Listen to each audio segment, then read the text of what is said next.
നമസ്കാരം മക്കളെ, നമുക്ക് പഠിക്കാം. ഇന്ന് നമ്മൾ എന്ന ചില്ലക്ഷരം വരുന്ന കുറച്ച് വാചകങ്ങളാണ് പഠിക്കുന്നത്. ആദ്യം എഴുതുന്ന വാചകം കൂൺ കൃഷി ചെയ്തു. കൂൺ കൃഷി ചെയ്തു എന്നാണ് എഴുതുന്നത്. ആദ്യം കൂൺ എന്ന വാക്ക് എഴുതാം.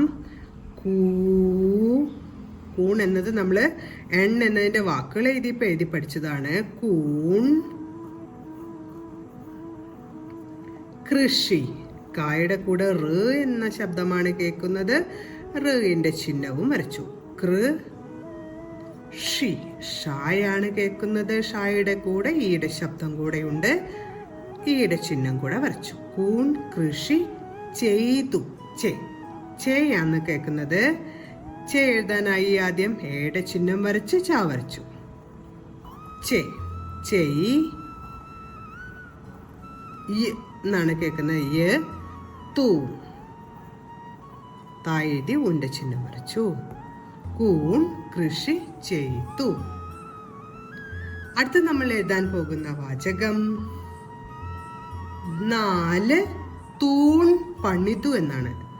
4 നാ വരച്ച് ആ എന്ന ശബ്ദത്തിനായി ആ എന്നതിന്റെ ചിഹ്നം വരച്ചു. 4 തൂൺ. താഴെഴുതി ഊ എന്ന ചിഹ്നത്തിനായി ഊന്റെ ചിഹ്നം വരച്ചു. തൂൺ തൂൺ പണിതു എന്ന് എഴുതാം. പണിതു.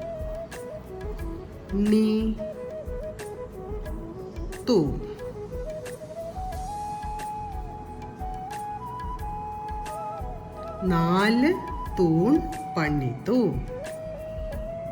അടുത്ത നമുക്ക് വെണ്മയുള്ള തുണിയാണ് എന്ന് എഴുതാം.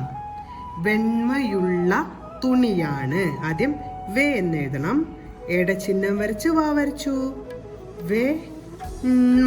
എന്നുള്ള ശബ്ദമാണ് ഇനി കേൾക്കുന്നത്. എന്ന ചില്ലക്ഷരം വരച്ചു. മായാണ് അടുത്തത് കേൾക്കുന്നത്. മാ വരച്ചു. വെണ്മയുള്ള യാ എഴുതി ഊ എന്ന ചിഹ്നത്തിനായി ഊന്റെ ചിഹ്നം ചേർത്തു. വെണ്മയുള്ള ള ഉറപ്പിച്ചു വച്ചിരിക്കുന്നത് കൊണ്ട് ളയുടെ കൂട്ടക്ഷരം എഴുതി. വെണ്മയുള്ള. വെണ്മ പ്ലസ് ഉള്ളയാണ് വെണ്മയുള്ള എന്ന വാക്കായിട്ട് മാറുന്നത്.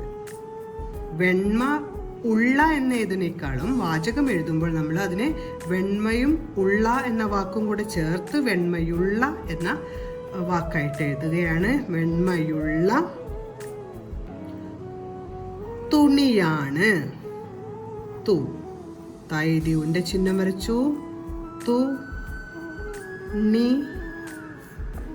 യാണ്.